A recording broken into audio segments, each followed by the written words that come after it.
Washington County. I'm Blake Policini with Washington County Farm Bureau. I am Brian Street with Farm Bureau Insurance in Washington County, and we are your home team.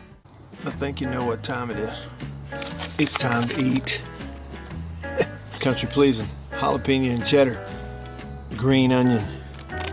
And no, it's not a grill, see that?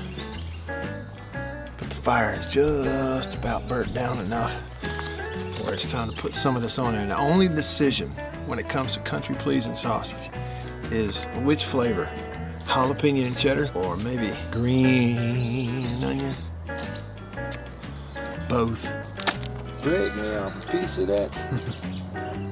Look at that, what that is.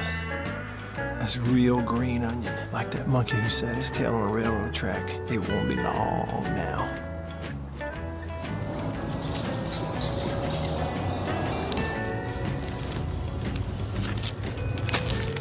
Country pleasing sausage, these flavors and many, many others. Get them online at countrypleasing.com. At a grocery store near you, pretty much anywhere in the Southeast. Walk up in there and say, "Country pleasing, please." They'll know what you're talking about.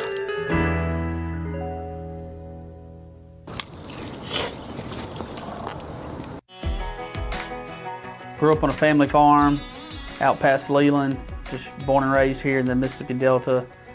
Never really thought about moving out. You know, it's where my roots are. Our family's a big sports family. It was 4 boys and 1 girl, and all 4 of us boys went and played ball at Delta Community College. My dad, he's always been honestly a role model of mine. He's farmed his whole life. We attend St. James Catholic Church in Leland, where we went to church my whole life, and then now continue with my family, me and my wife and my 3 kids. Being a Christian is everything for me and my family. Being born and raised here in this area, there's just something about this area. I mean, when you pull into it, you don't see a whole lot, but being born and raised here and the farm families and just the people that grew up here, the people that you see here, you see in the grocery store, you go to church with, small town community, you're gonna run into people that you know. It puts a smile on your face knowing that you know the people in your area, in your community.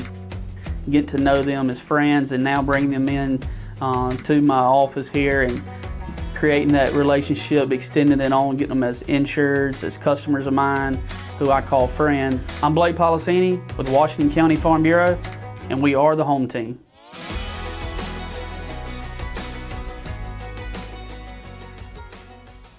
Y'all have heard me talk about Murray West and MurrayWest.com. They made the hat that I'm wearing. Got the Natchez Trace logo on it. I've told you a little bit about what they are. Contract embroidery company here in Mississippi. Started back in 1996, family owned. They do a phenomenal job, and I got to go visit their place up in New Albany. Let me show you a little bit about it.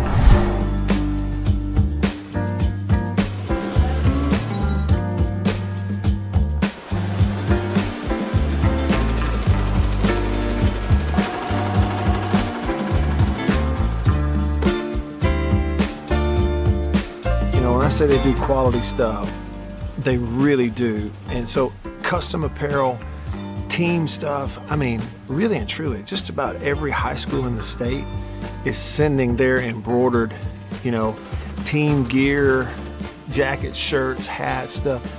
Baseball teams, football teams, they're sending it to the folks at Murray West in New Albany. You go to their website, MurrayWest.com, you go to the bottom, you can kind of see some of the prairie wildlife, Ole Miss out. 9.com.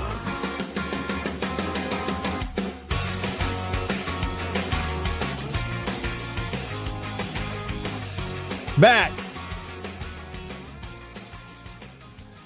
with you. I'm Matt in the Bureau, the Farm Bureau Insurance Studio. Farm Bureau, go with the home team. They are your home team. My man Prince on YouTube over there, Prince Hoops. He's on the YouTube live stream.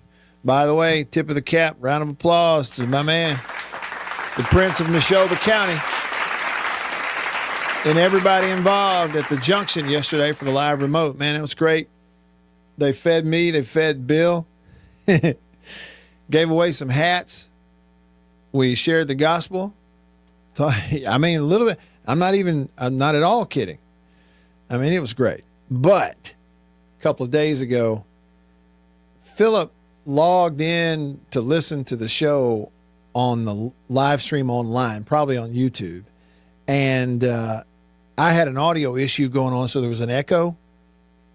It was my fault. We fixed it mid-show. Now, 2 things about that. One, I know that he logged in to listen because he wanted to hear himself. He didn't want to hear me. And 2, he commented here today and says, hey, QB, if I had logged on and heard that echo again, you're going to need some Farm Bureau insurance. Well, I'm covered, Prince. And seriously, thanks for tuning in. All right. Today is DeCenzo's birthday. You want to see some real highlights, go back, like his touchdown run against Florida. I shared that on Facebook and on X.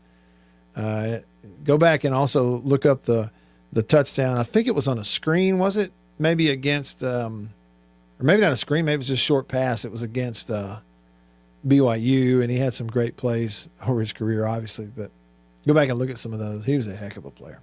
Great guy, too, man. He's another one of those that, gosh, I said this recently about Kelvin Love, our receiver, remember?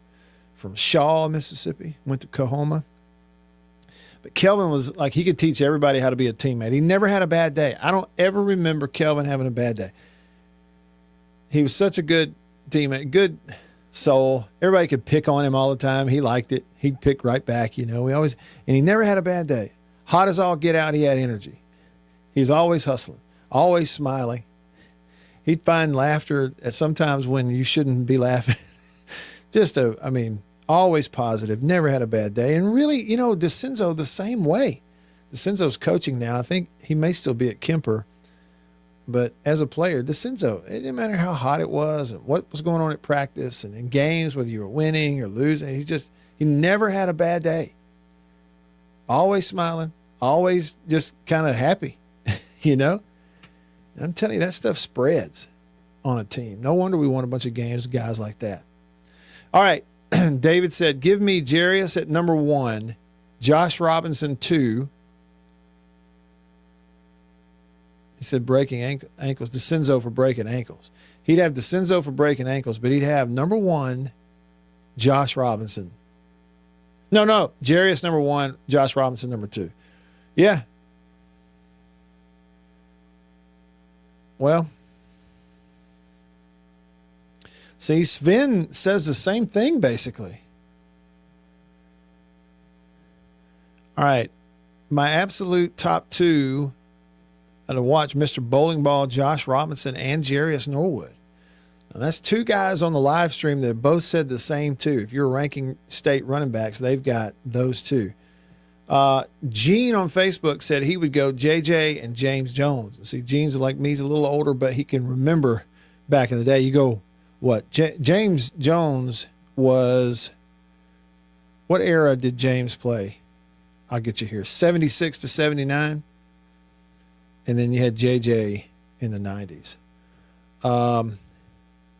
RT, Kevin Bowie, Michael Davis. Now, listen. Now that's another conversation. This is not this one. But if you were to go 1-2 punches or running back duos, right? Because it's always been a platoon deal. It's always been a rotation. You've never had really, other than Anthony Dixon. And even there for a period of time, it was, the guy who got some reps when Dixon needed a rest was Christian Decree. He was a really good player. But if you were to go running back duos, you might not get past Michael Davis and Kevin Bowie being the 1-2 on those mid-90s teams. Back when Bruce Arians was the OC there under Coach Sherrill. Somebody else commented and said J.J. Johnson the best. Denzel said no order here, but his top 5 that he listed: Anthony Dixon, J.J. Johnson, DeCenzo Miller, Vic Ballard, Jarius Norwood. I mean, that's a group right there now. You may have just nailed it. And most of those more modern. All right, over to the phone. You want to be a part of it? You can be. 897-1059, 897-1059, the number to call. On line 1, More Bully. What's up, More Bully? It's me. It's MRE. Whatever. What's up? What's happening, Matt? How are you? I'm good. Good. Just working my tail off, Yeah, sure. So, are y'all getting the rain up there like we are? Every afternoon? Well, yes. And when I say like getting the rain, we don't get just rain every day. Now, and as soon as I say that, I probably need to edit it and say that yesterday afternoon, when I got back from Jackson, or yesterday evening, I thought we were going to get the monsoon. We only got a little light rain in Tupelo, but it did. Skies turned dark. But just south of here, like it missed my neighborhood. But anyway, my point is, we're not getting just rain. It's a monsoon gully washer every day. Yep. Well, frog strangler. Yeah. That's what it is. Hey, remind me, you were talking about all these running back. Who was the kid that passed away from drowning? That was Kiefer McGee. Yeah. That's Who? Kiefer McGee. Yeah, correct. Okay, got it. Yeah. His name escaped me. That was a very sad situation. Oh, man. I mean, you can't imagine. And, there's all kinds of, I was on the team there. And,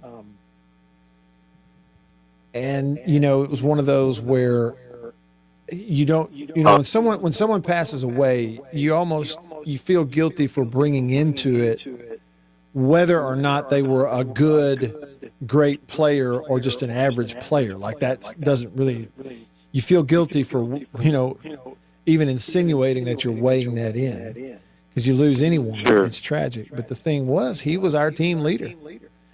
He's like the guy. And he was one of those that he was universally liked by everybody on the team. Okay, period. From the walk-on who just walked in the door to the guy he'd been playing with for 5 years, it didn't matter. Everybody looked at Kiefer the same way because he treated everybody the same way. He never had a bad day, always positive.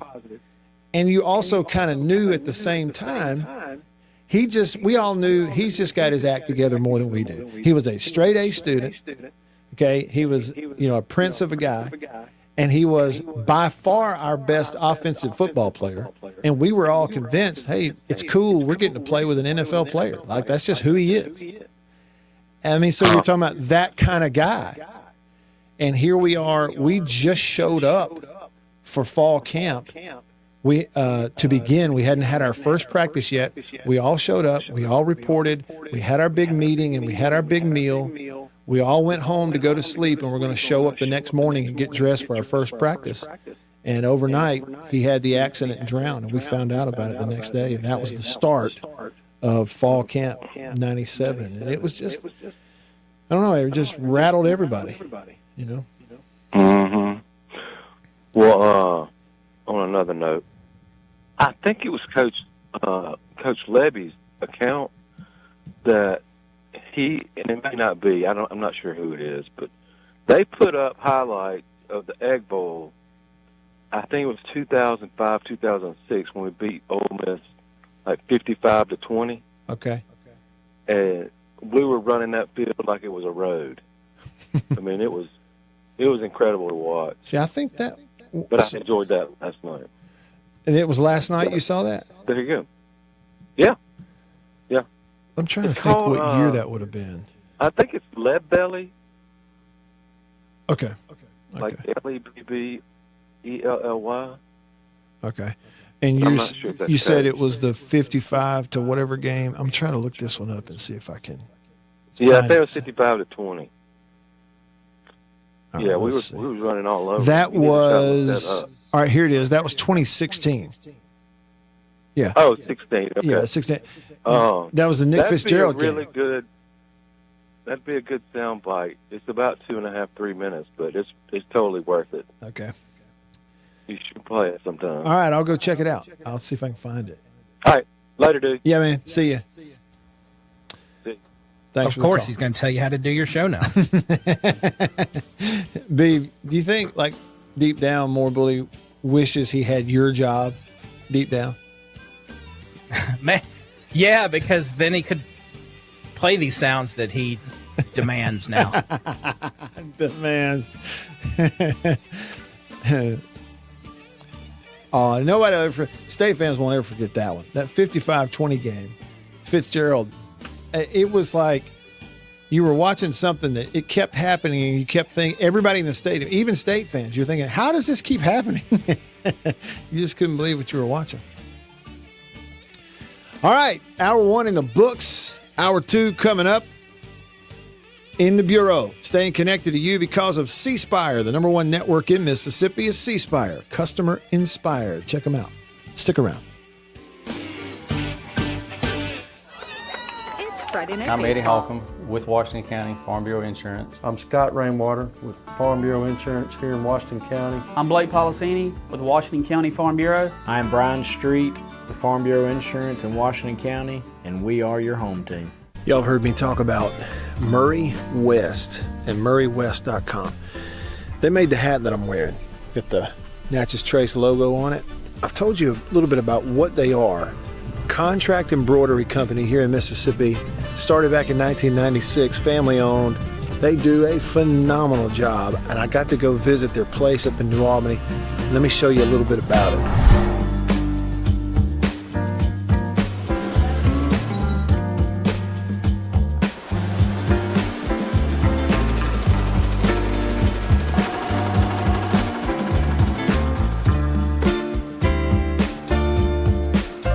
I say they do quality stuff, they really do. And so custom apparel, team stuff, I mean, really and truly, just about every high school in the state is sending their embroidered, team gear, jackets, shirts, hats, stuff.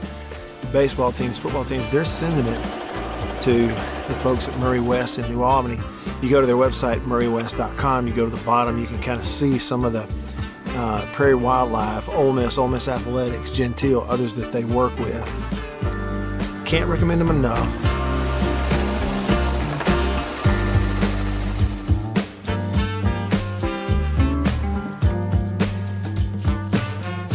If you need your logo printed, embroidered, sewn on to anything, custom apparel and other stuff, make sure you go there, Murray West. You can find them online, murraywest.com. That's MURRY West.com.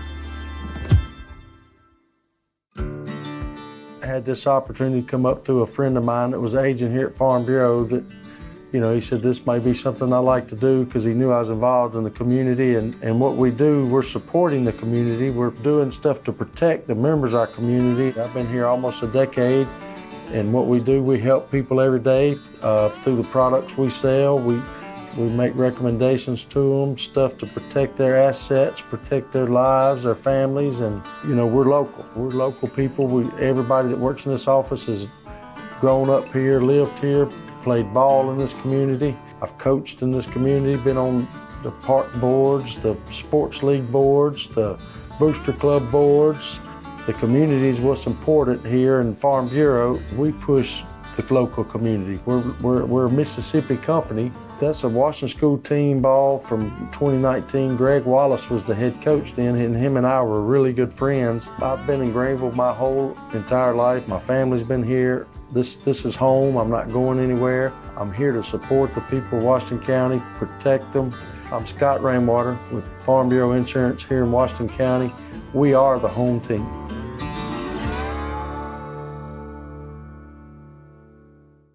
I think you know what time it is. It's time to eat. Country pleasing, jalapeno and cheddar, green onion. And no, it's not a grill, is it? But the fire is just about burnt down enough where it's time to put some of this on there. And the only decision when it comes to country pleasing sausage is which flavor, jalapeno and cheddar or maybe green onion. Both. Break me off a piece of that. Look at that. What that is. That's real green onion. Like that monkey who set his tail on a railroad track. It won't be long now.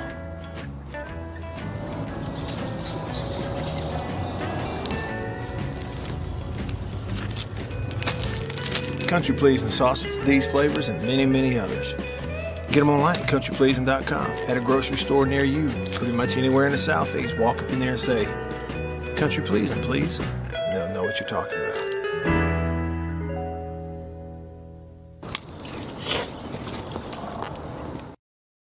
Or lower ability to fight them may occur. Before treatment, get checked for infections and tuberculosis. Tell your doctor about any flu-like symptoms or vaccines. Thanks to SKYRIZI, there's nothing on my skin, and that means everything. Ask your doctor about SKYRIZI, the #1 dermatologist-prescribed biologic in psoriasis. Visit SKYRIZI.com or call 1-866-SKYRIZI to learn more.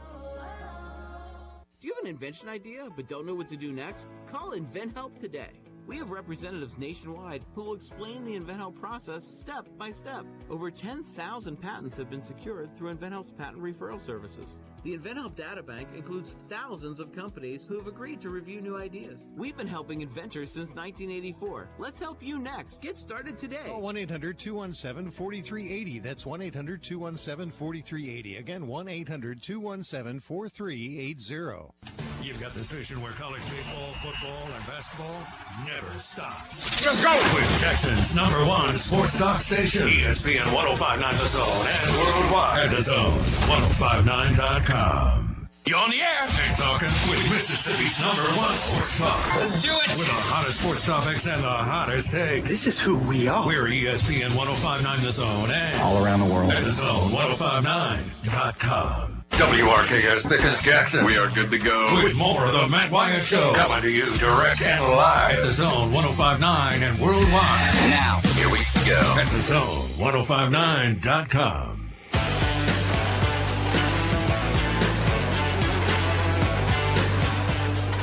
Hey.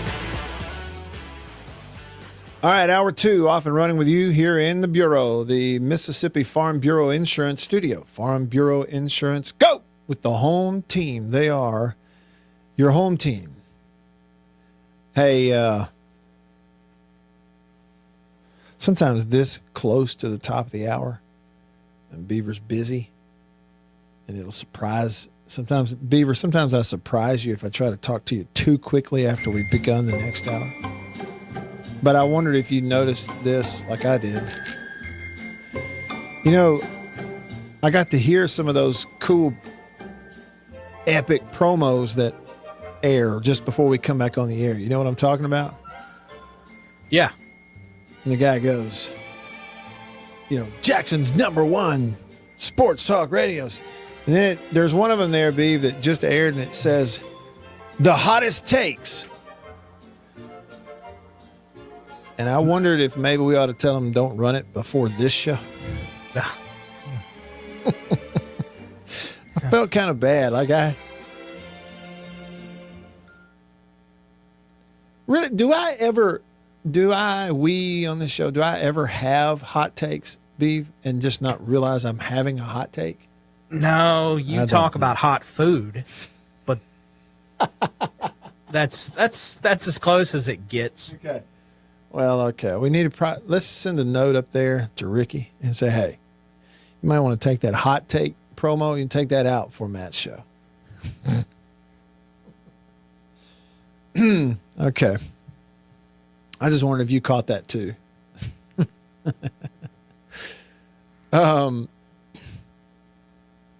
Hey, and listen, thank y'all. And to like Judy, I was trying to, when they, okay, let me back up. This is going back to the first hour. And I was thinking out loud. We were talking about DeCenzo Miller. Today is DeCenzo's birthday. And he played at Ware High School. And I said, they consolidated with Ackerman High School. And now it's what? And I said Choctaw Central, but I knew that wasn't right. It's Choctaw County. Judy let me know. The Choctaw County Chargers. Okay. But hey, let me ask you a question. Some of y'all that know, do they still use all the same facilities that Ackerman High School did, or did they build new stuff? I want to say recently I was riding down through there, through Ackerman, and I could see over there where I know I used to go to. I've been to some Ackerman football games years and years ago. What was their football stadium, and I couldn't tell if they were still using that or if they got a new stadium or a new field somewhere. Anyway, if you know, let me know.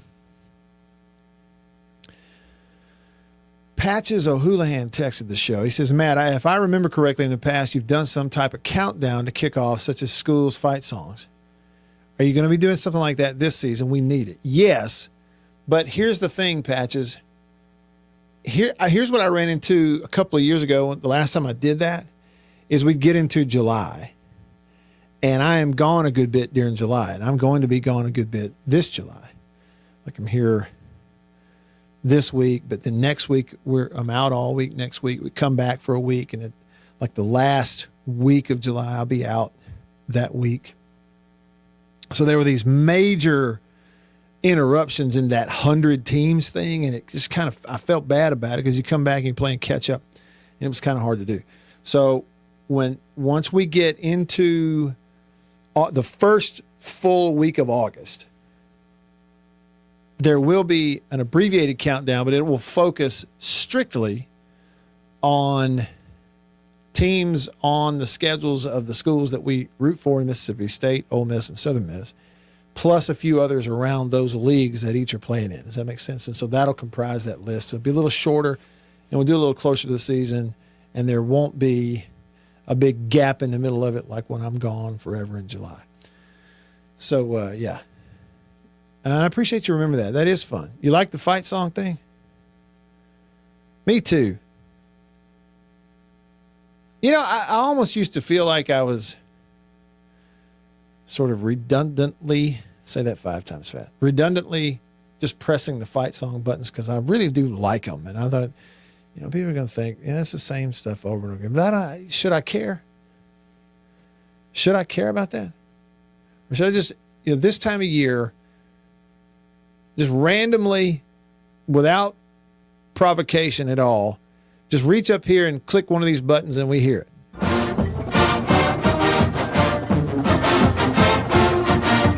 Yeah, especially teams like Auburn, who their team's not going to get to play their fight song that much.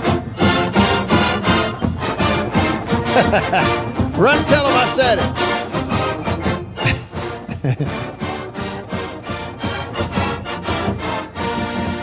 All right, so there you go. We'll do that some. This whole hour, Patches, just for me and you. Patches, listen, I'm being dead serious. For me and you, I don't care if Beaver or anybody else likes it or not. I'm going to randomly just hit a fight song every now and then. And look, Robbie, I was just I saw an opportunity to make a joke. I didn't really even mean it. Our friend Robbie, the Auburn fan around here, said, not funny, buddy, war expletive eagle. Tell you what, Robbie, you Auburn people and these Ole Miss fans, you know, Sunday school, church on Sunday, cussing up a storm, cheering for your team on Saturday. Tell you what's the truth. Tell you a bunch of hypocrites.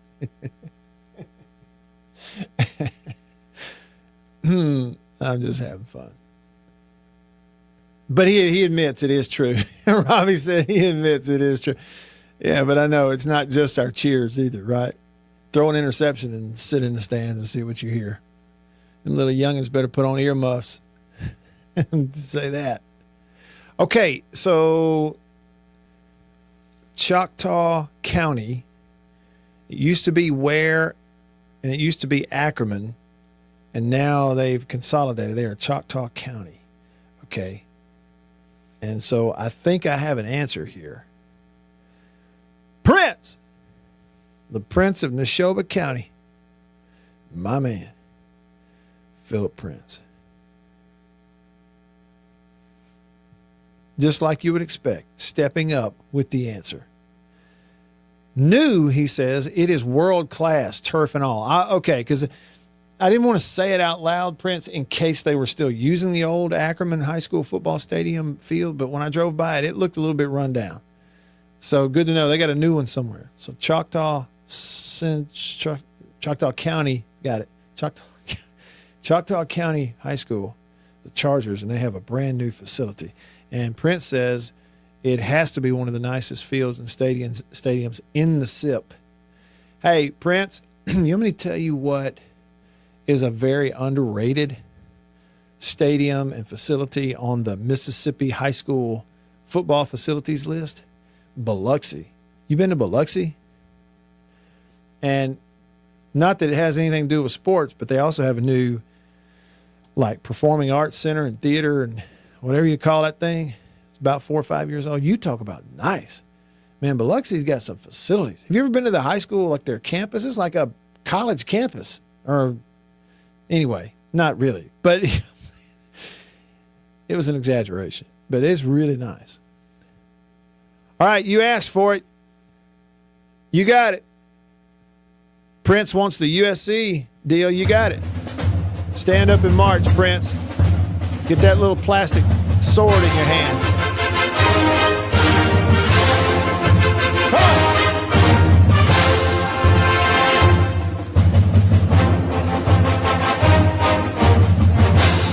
Look, you don't have to give up your Southern card or your SEC fan card just because you admit they got a cool entrance.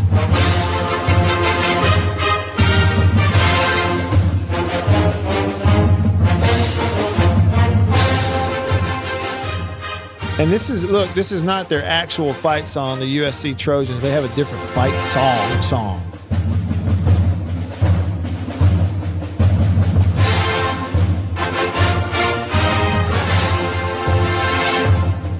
It's almost over.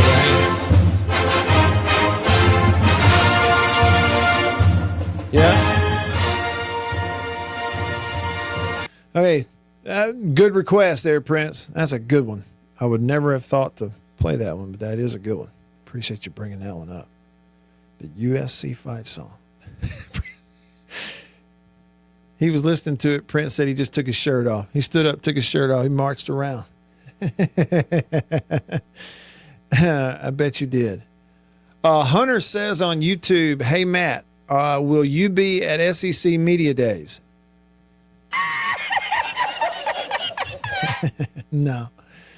No, Hunter, I have a life. So I'll be doing that instead. Let's see. What else we got? All right. Back over to the country pleasing text line. If you're just tuning in, towards the end of hour one, I mentioned that today is DeCenzo Miller's birthday.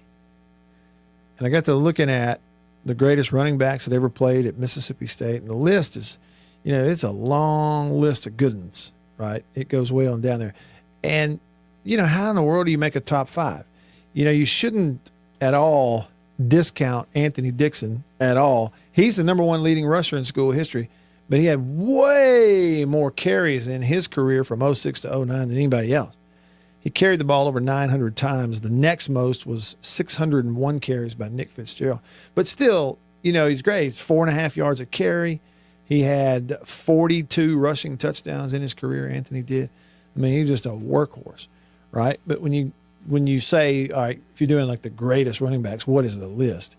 It could be based on something other than just yards, right? And it's all up to you if you're making your own list. See, and so like Denzel, he had a list of 5 guys: Anthony Dixon, J.J. Johnson, DeCenzo Miller, Vic Ballard, Jarius Norwood. PT for MSU commented, he said, I watched a video yesterday of one of those mid-2010s teams, and I'd forgotten just how fast Ladarius Perkins was. Could absolutely fly. And didn't he play a little bit of NFL football and then play some Canadian League football? But who did he play for in the NFL? Was it the Packers? Here's what I remember, PT, about Ladarius. I remember watching his high school highlight tape when he signed with State out of high school. And y'all correct me if I'm wrong, but I'm pretty sure he went to Greenville St. Joe. It was a 1A school, right, over in the Delta. And so when you would look at Ladarius Perkins' highlights, he's playing 1A football over there. Most of the highlights were handoff, break the line of scrimmage, and then it's just him. It's just play after play. There's nobody else on the screen. It's just him. You felt like you were watching the same play over and over again. It's like he's the only one on my screen, just running. Play after play after play. Bama fan texted and said, Matt, on a different note, how many players are still in the NCAA baseball transfer portal as of today? Yeah, I don't know. I don't really know where to look something like that up to get like a total number. You don't know? Delta Tide fan, what did he send me here?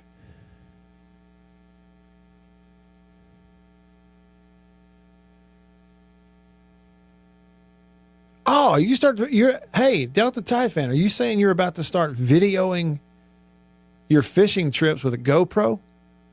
Man, that's awesome. Where are you going to post them? And are you just doing it for yourself? Or are you going to like post them on YouTube or something like that? Because I'd like to watch. Congrats on that. That's neat. The GoPro thing. And these 360 cameras too, right? It's an unbelievable jump in technology. We can all get our hands on it, edit that stuff. There are people like making what? There's a few examples of people out here making hundreds of thousands of dollars a year by posting videos. They get millions of followers watching them on YouTube, and all they have is a GoPro, or some of them even a phone.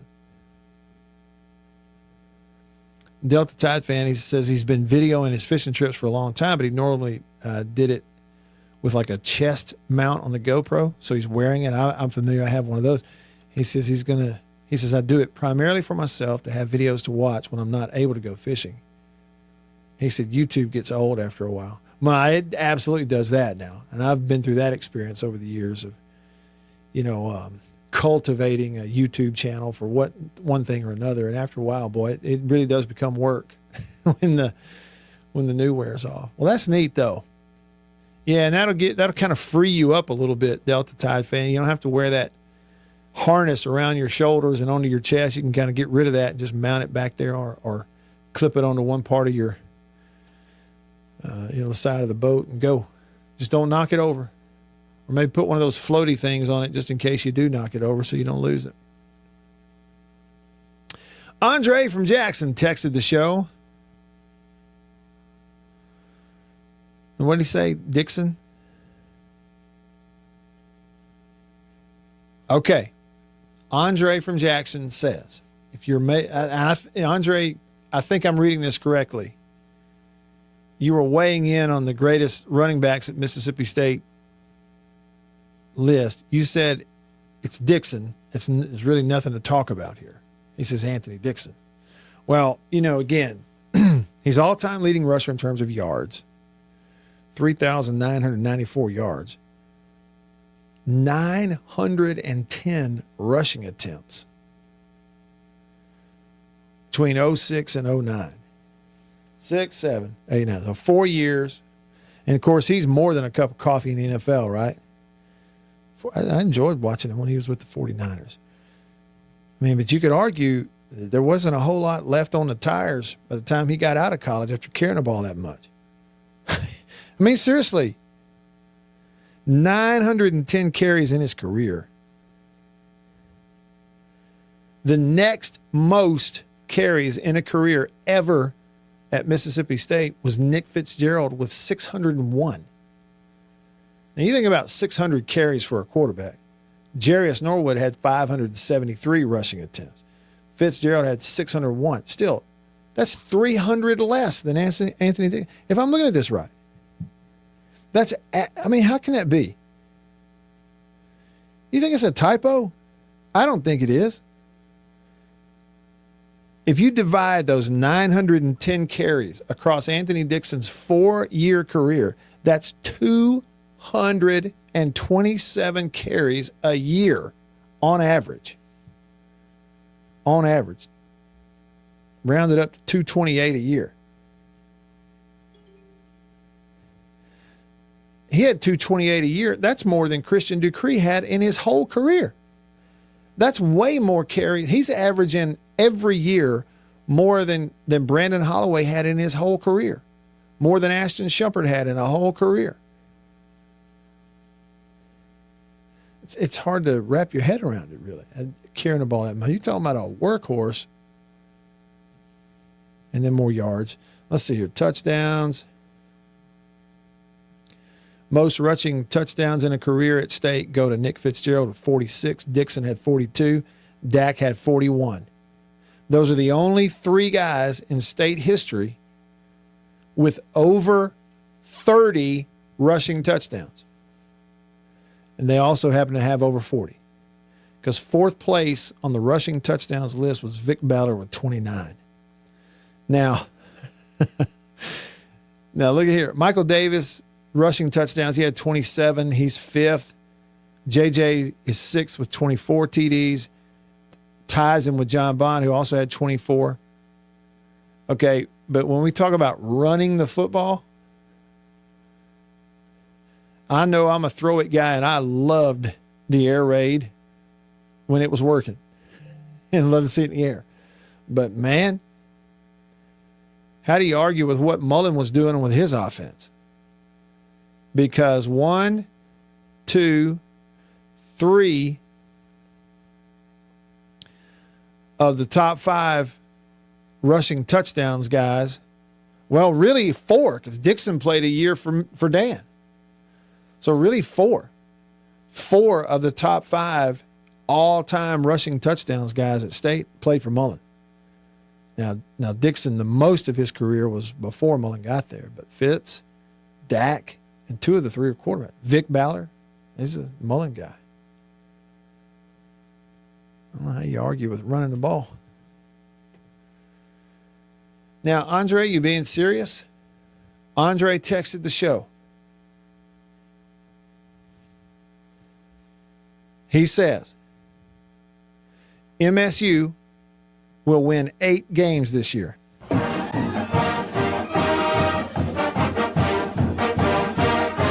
What was that I said earlier about some play the fight song, some teams aren't going to get to play it that much? What did I say, Robbie? Well, Andre is on the record here. He says they're going to win 8 games. I'm curious which 8 that would be, but who knows? Who knows? RT texted the show. He said, my friend wears a GoPro when underwater spear fishing with sharks everywhere.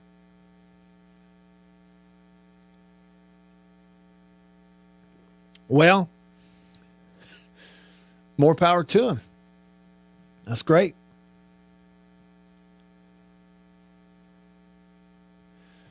Let's see. Prince looked it up for me. He says, QB, you need AI at your fingertips. He said, this is the last tidbit I'm giving you. And then but it's inexact. And then he says there's 2,000 to 3,000 in the portal, baseball players. Yeah, but I don't need to be within 1,000, give or take. I need the number. Is it 2,000 or is it 3,000? And then RT says, Beaver, you see how Matt just something my stance that Mullen ran his QBs to death. There's a bunch of carries, boy. That's a bunch of carries for sure. Boy, it sure worked. All right, rolling along. Stick around.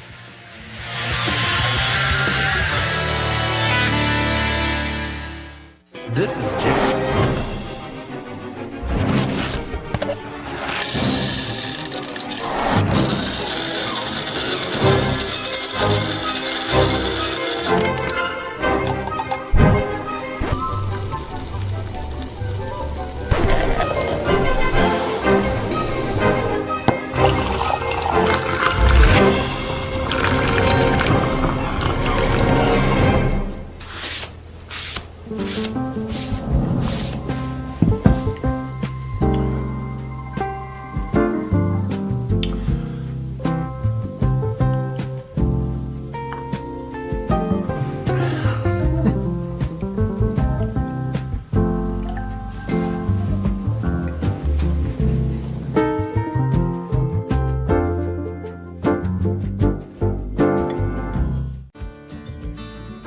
I was born and raised in Greenville. I've always called Greenville home.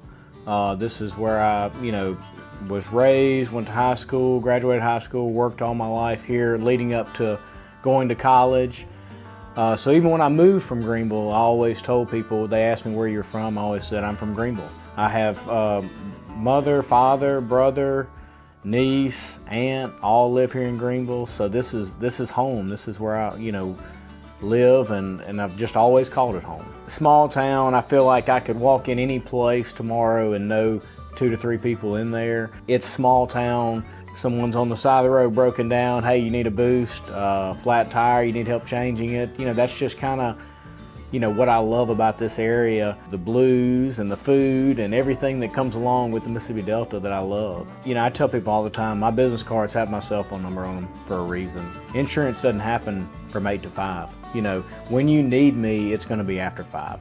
It hardly ever happens where you have a wreck, get pulled over, need an insurance card, wind blows, shingles off your roof. All these things happen, and it's typically after 5. And so the ability for someone to call me, get in contact with me, text me, ask me a question, and that's what it's about to me, is helping the people that we serve, is taking care of people, and them knowing that they can count on me whenever they need me.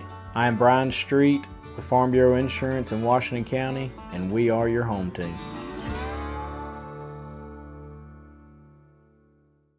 Y'all heard me talk about Murray West and murraywest.com.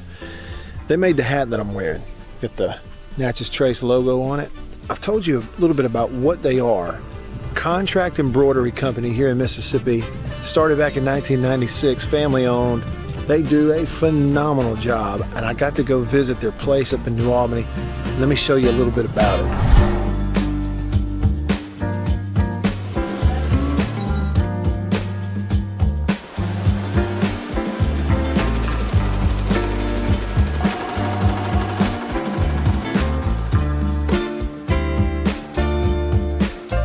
Say they do quality stuff, they really do. And so custom apparel, team stuff, I mean, really and truly, just about every high school in the state is sending their embroidered, team gear, jackets, shirts, hats, stuff. Baseball teams, football teams, they're sending it to the folks at Murray West in New Albany.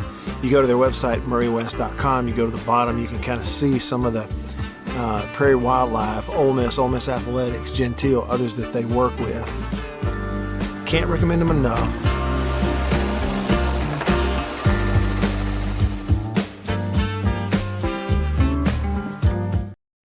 So get in on the conversation and tell him what you think right now on the Zone 105.9 and worldwide at thezone1059.com.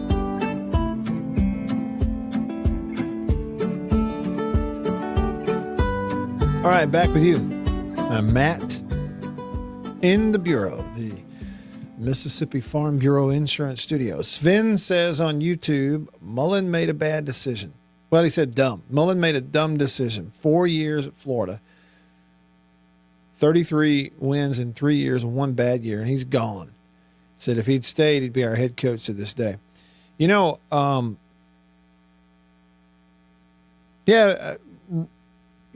Dumb as in, in terms of career trajectory or winning, stuff in college, whatever. Now, and Sven, I'm going to play devil's advocate here. Okay. That's all it is. I don't really care enough about the Mullen thing to argue it one way or the other. I'll just say, someone might go, yeah, but at Florida, he did play in the SEC title game 1 year. And they lost it to whoever, Alabama, somebody. Did get him there. And I think, was it the COVID year?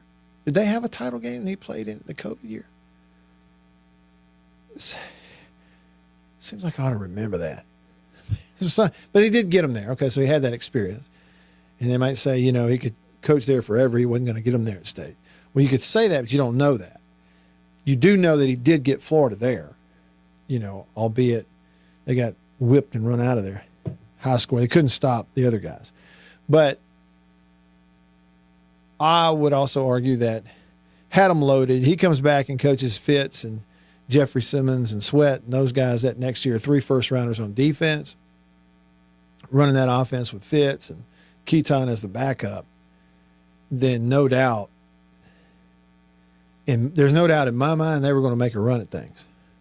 That kind of team and all. So whatever, that's hypothetical because we'll never know. And you're right. Yeah, his next job is UNLV. So, but in between, what he got was like this huge, how it works in college. Now, generally, those competitors don't always think just about money, but, some do. But he got that massive buyout from Florida. And so they put all that in the bank, and while he did TV work for 2 or 3 years on top of it, and now he's back to coaching, I guess, maybe when the buyout money ran out, something like that.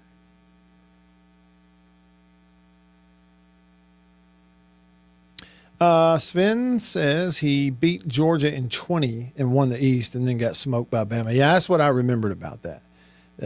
Vaguely, you could tell that it was the 20-year, and Bama Bama scored 50 points or something in that title game.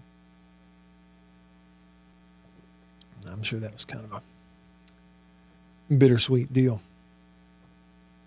J-Rock commented on the Country Pleasing text line. regarding Andre's prediction, said State's going to win 8 games next year. J-Rock said, I love my Bulldogs, Matt, but if they win 8 games this year, tell Andre dinner is on me wherever he wants to go. All right, you hear that, Andre? State wins 8 games, J-Rock's taking you to dinner. You name it. You name where you want to go.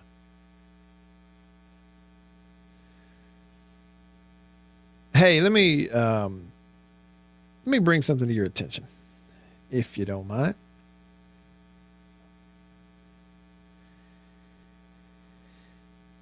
Here is a tweet, a post on X today from Ross Dellinger, who, y'all remember Ross? Good old Ross. He's still writing about college football. He's with Yahoo Sports now. He says, nearly each Big 12 coach told Yahoo Sports this week that they support employment/collective bargaining. Now, this would be football that he's talking about. Now, hang on. All right, hold on. I got to do a little sidestep here real quick before I get into what this is. I'm only going to do it for like 5 minutes. Just hang on. That is on this story. So I got about a minute here. Listen, before we get into what this story is, pop quiz. Can you name who is in the Big 12 conference? Can you even name? Don't look it up. Be honest with yourself. You're not like, this isn't a pass or fail, but it's more than rhetorical. Can you name the schools in the Big 12?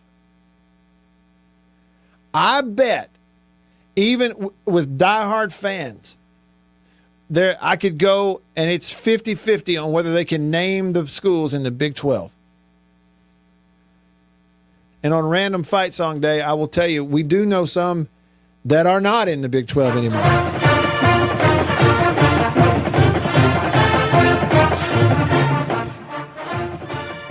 So just for the record, here it is.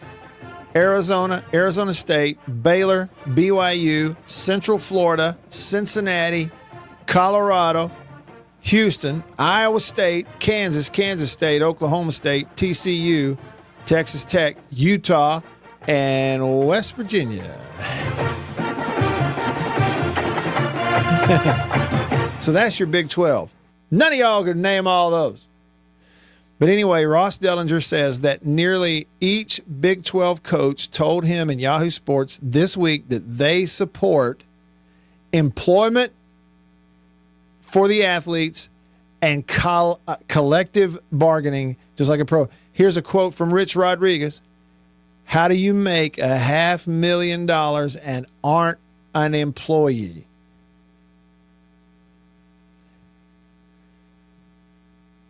More on that coming up. Right now, over to the phones on line 1, the man with the prediction. I think. Andre on line 1. What's up, Andre? Andre, you there? Hey, go ahead, Andre. What's going on, man? So was that you that texted me that State was going to win 8 games? Yes, sir. Okay. When you all know it's always one surprise team. Yeah. And always a team that was good the year before. Lake Missouri started out. They ain't going to be disappointed this year. Okay. They ain't going back to being garbage Missouri. I'm telling you this now. All right. So I see 8 wins on the schedule for State. Matter of fact, put it like this. When they play the Egg Bowl, you're going to have one fan base overjoyed. You're going to have the other fan base with Ole Miss. They're going to be one Lane Kiffin out of there, man. I think they win maybe 7, maybe 8 games this year. Okay. I think they take a step back. So I I got State going to the game, the bowl game in Nashville, Music City Bowl. Really? That's how we got State going this year, man. I guarantee it. Okay. 8 games. Hey, you talking about best running backs? You got to go with Anthony Davis, man. I mean Anthony Dixon. Dixon, yeah. Because Okay. everybody in the stadium knew he was getting the ball 95% of the time. Yep. And he still ended up to be State all-time leading rusher. When you know you get the ball and nobody can stop it, you got to let that man he got to be number one. 910 carries in a 4-year career. Nobody else in State history comes anywhere close to that. I mean, okay, the better question is, can you name State quarterbacks when he played? That's the better question. Well, and that's true. Now, he played with I don't know any of them. I can't remember none of them. Well, he played with a bunch of different ones. That should be your question of the day before you get off there. All right. That's a pretty good question. All right. Have a good one, man. All right. You too, Andre. Thanks for the call.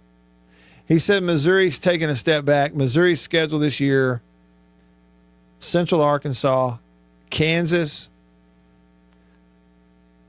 Louisiana Raging Cajuns, South Carolina, UMass, Alabama, Auburn, Vandy Dynamite, Texas A&M, Mississippi State, Oklahoma, Arkansas. Vandy with an underrated fight song. Call it what it is.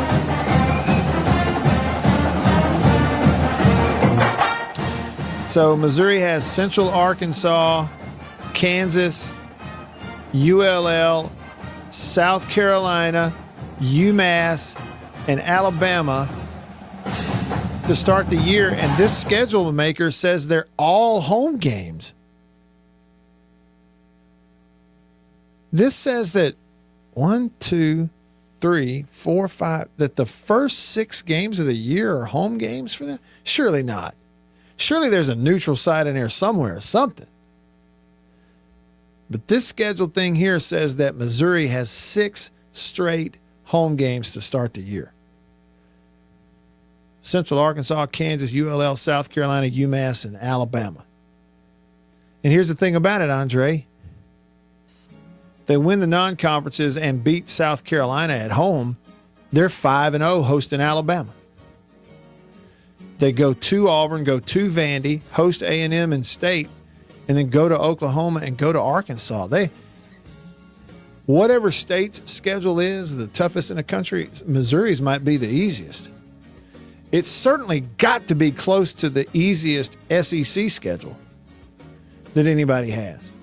That's Missouri. So with that schedule, if they take a step back, then they really are taking a step back. All right. A little bit of time left with you on this Wednesday in the Bureau, the Farm Bureau Insurance Studio. Back after this.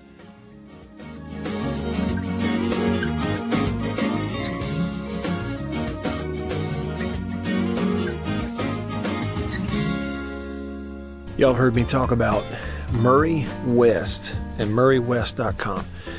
They made the hat that I'm wearing. Got the Natchez Trace logo on it. I've told you a little bit about what they are. Contract embroidery company here in Mississippi. Started back in 1996, family owned. They do a phenomenal job, and I got to go visit their place up in New Albany. Let me show you a little bit about it.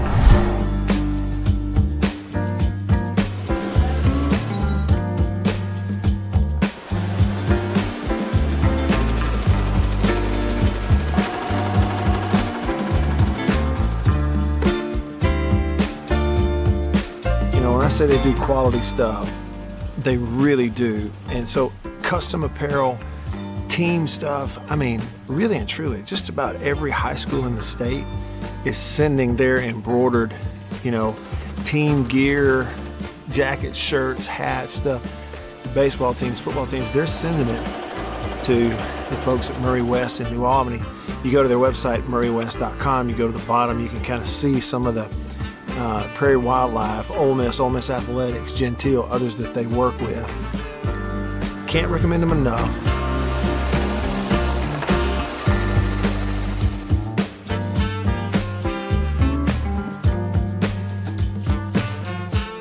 need your logo printed, embroidered, sewn on to anything, custom apparel and other stuff, make sure you go there.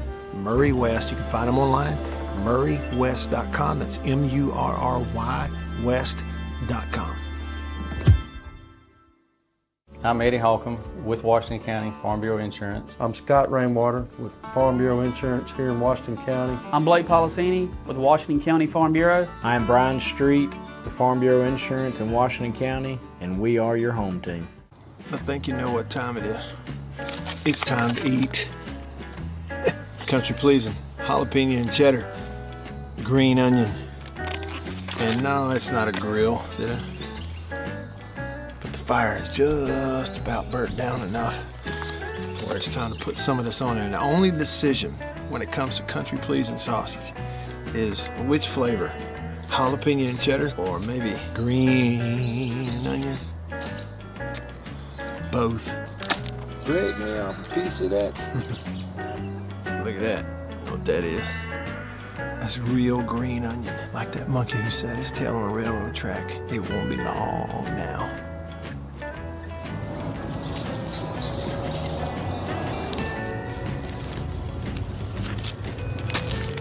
Country Pleasing sausage, these flavors, and many, many others. Get them online at countrypleasing.com. At a grocery store near you, pretty much anywhere in the Southeast. Walk up in there and say, Country Pleasing, please. They'll know what you're talking about.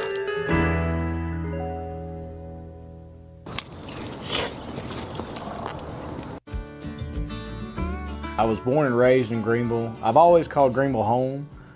This is where I, was raised, went to high school, graduated high school, worked all my life here, leading up to going to college. So even when I moved from Greenville, I always told people, they asked me where you're from, I always said I'm from Greenville. I have mother, father, brother, niece, aunt, all live here in Greenville. So this is home. This is where I, live, and I've just always called it home. Small town, I feel like I could walk in any place tomorrow and know 2 to 3 people in there. It's small town. Someone's on the side of the road broken down. Hey, you need a boost, flat tire, you need help changing it. That's just kind of, what I love about this area. The blues and the food and everything that comes along with the Mississippi Delta that I love. I tell people all the time, my business cards have my cell phone number on them for a reason. Insurance doesn't happen from 8 to 5. When you need me, it's going to be after 5. All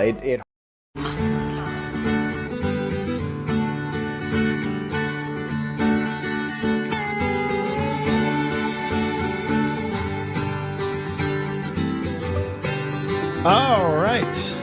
Back with you, I'm Matt. In the Bureau, the Farm Bureau Insurance Studio. Farm Bureau, go! With the home team. They are your home team.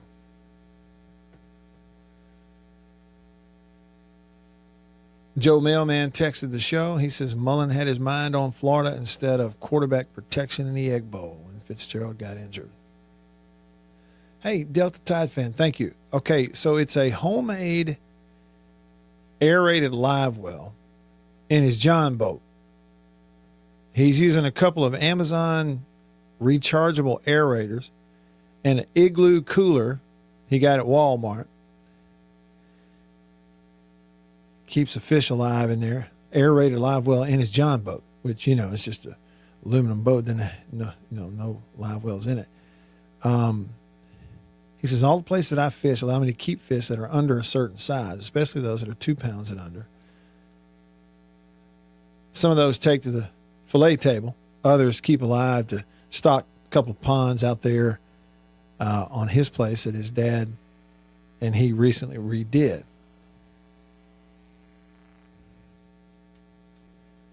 So, and you put adult fish in there, and there's a better chance they spawn and reproduce, and that's great for stock. So look at that. Man, I love the ingenuity. Just take a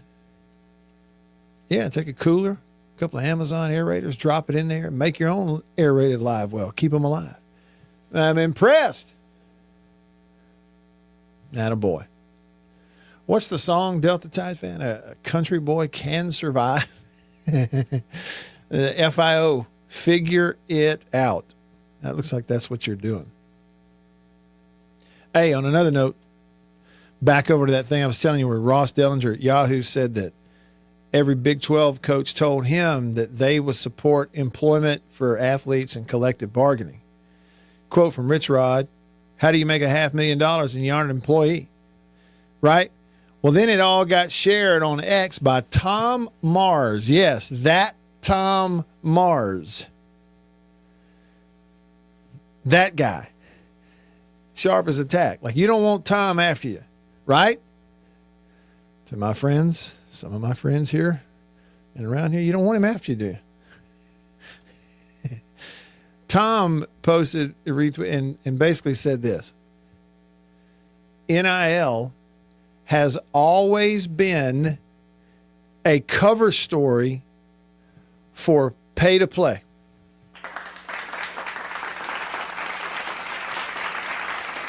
And this charade is not sustainable. Why would we opt for years of absurd payoffs and dysfunction in college sports, not to mention countless lawsuits, when it would be relatively painless to establish collective bargaining? Break down what he's saying. Number one, NIL has always been a cover-up for pay for play. Now, here's my thing. Listen, Tom Mars can say it.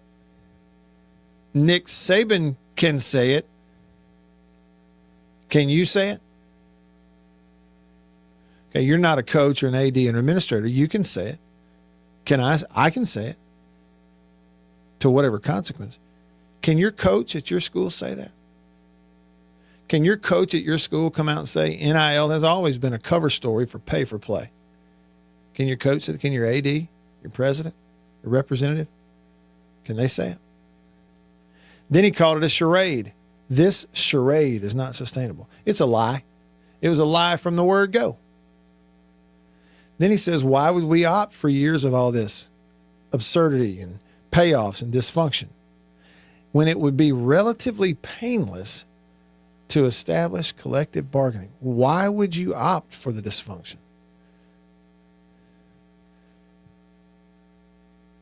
Anyhow, just little things to think about here on July the 9th. July the 9th happens to be the birthday of Fred Savage. What would you do if I sang out of tune? Played Kevin on the Wonder Years. Would you stand up and walk out on me? Lend me your ears and I'll sing you a song. He was also in Austin Powers. Oh, baby, how all I need is my buddy. I say I'm gonna get high.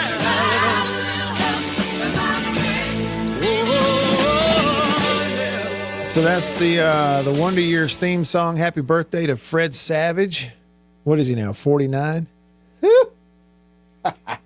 Little Kevin on the Wonder Years, 49. Also celebrating a 69th birthday today is Tom Hanks. Hey, Beaver, I got a Tom Hanks question for you. All right. What is your favorite Tom Hanks movie?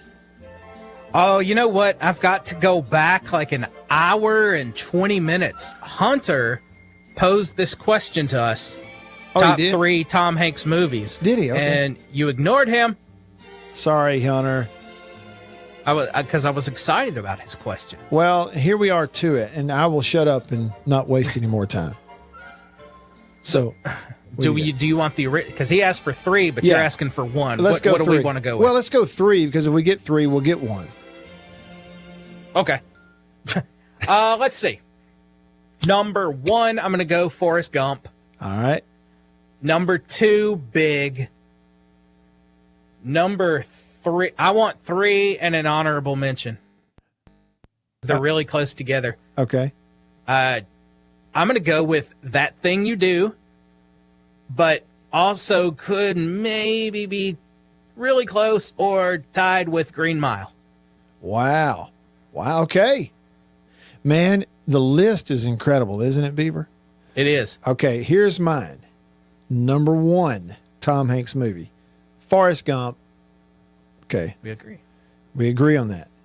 Number 2 Tom Hanks movie. A League of Their Own. I have a number 3 and an honorable mention. My number 3 Tom Hanks movie would be Castaway. And my honorable mention would be You've Got Mail. Now, I know, go ahead and say it. Y'all can say it's a chick flick. I don't care. Yeah. I don't care. You and Annabeth must have watched that right after the latest Hallmark Christmas movie. I am aware of that movie because of Annabeth. I have watched, I never watched it before I met her. We were a couple of 3 years into our marriage or whatever it was before I watched it with her. And I was like, that was really good. Maybe it was at a time in my life when I could appreciate it. So there you go. What do you think about A League of Their Own, B? I really like it. I considered that. And I'll be real honest, Tom Hanks has done so many movies that Forrest Gump and Big were clear, but I had to go back and look at his whole list to really, really think about this. Yeah. That Thing You Do, like it a lot. It's just a great movie. Yeah. Yeah, it's never talked about these days. Nope. But man, the list is just Turner and Hooch is underrated. Mm-hmm. Okay, it's underrated in the grand scheme. A lot of the stuff that he's done more recent over the last 5 to 8 or so, Beav, I'm really not that familiar with. It's like my keeping up with what's out there stopped at some point. But same. And Beav, did you ever watch The Burbs? Yes. I did too. Yes. Did it give you the creeps, sort of? It did. Yeah. Well, I remember when I was young and saw it when it was newer. Oh. Yeah, it did. Mm-hmm. Same with me, because I think what it was is it came out right after he did Big, and so they really billed it as Tom Hanks in The Burbs, and everybody wanted to see it. I bet it did great numbers, The Burbs. But, man, you talk about a weird thing. Kind of gave me the heebie-jeebies. I'll be real with you. Hey, can I give you a quick side note? Yes. You mentioned Fred Savage. Uh-huh. I'm going to, I like to connect my dots. So my dots are connecting. Fred Savage has directed a few episodes of It's Always Sunny, which connects to Tonight is the Return, Matt Wyatt. Really? Our first new episodes of It's Always Sunny in 2 years. Really? Finally. Congratulations, Beav. You waited them out.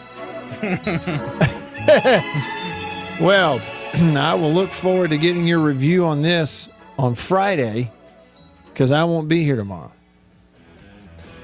I go see A Man About a Dog tomorrow. But on Friday, Beav, I'm ready for you. I'll be ready. And for all I want spoilers and everything on the new Always Sunny. All right, that'll wrap it up for today, y'all. Thanks for being a part of the show. It was fun. I had a good time. I hope you did too. For Beaver, I'm Matt. All of us here on the show and in the Bureau, the Farm Bureau Insurance Studio. Farm Bureau, go with the home team. See ya Friday. See ya.